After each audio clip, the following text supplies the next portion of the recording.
As the last day of the year came to a close, I found myself alone at home. My family had gone to visit relatives, but I had to stay back for work. I didn't mind the solitude. In fact, I was looking forward to a peaceful New Year's Eve with some good food and a movie. However, as I checked my fridge, I realized I was out of the essentials. It was already past 11, but I decided to brave the cold night for a quick run to the local store.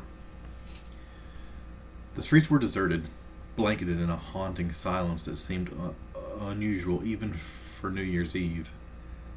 Everyone was probably indoors, celebrating. The cold air stung my face as I walked, my steps echoing in the empty streets. The store, a small 24-hour place, stood at the end of the street, its flickering neon sign cutting through the darkness. Upon entering, I was struck by the absolute stillness of the place. It was empty, save for the distant sound of a TV playing from the employee area.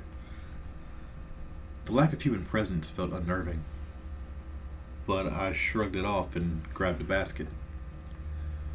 Walking down the aisles, I felt a growing sense of unease. The only sounds were the low hum of the freezers and the occasional creak of the building.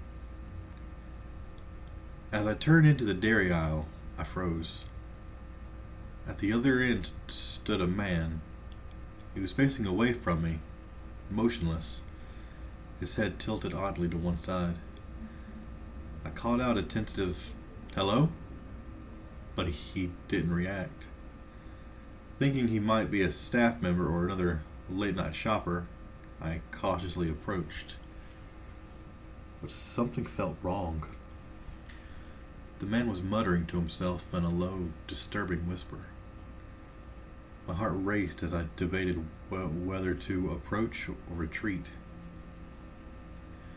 Deciding to see if he needed help, I took a few more steps forward. Suddenly, he went silent. My instincts screamed at me to run, but curiosity rooted me to the spot.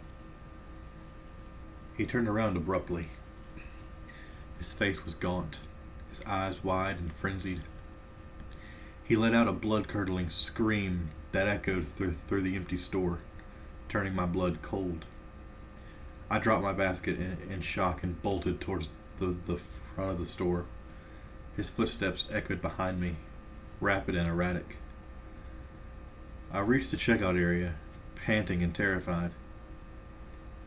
A quick glance back revealed that he was gone, vanished as if he were a figment of my imagination. Without hesitation, I dashed out of the store, not stopping until I was safely inside my house. Once home, I locked the door and collapsed against it, my body shaking uncontrollably. The image of the man's twisted face and his haunting scream lingered in my mind. I couldn't comprehend what had happened, but I knew I wouldn't be going back to that store anytime soon, if ever. Days passed, and the incident continued to haunt me. I couldn't shake the feeling of dread that had settled in my bones since that night. I told a few friends about it, but without evidence, it just sounded like a bizarre, albeit terrifying, encounter. The man's identity and his reasons for being there remained a mystery. That New Year's Eve changed me. I became more cautious, avoiding going out late at night. The world seemed a little darker, a little more unpredictable. The experience, although brief, left a lasting impression, a reminder that sometimes real life can be more frightening than any ghost story.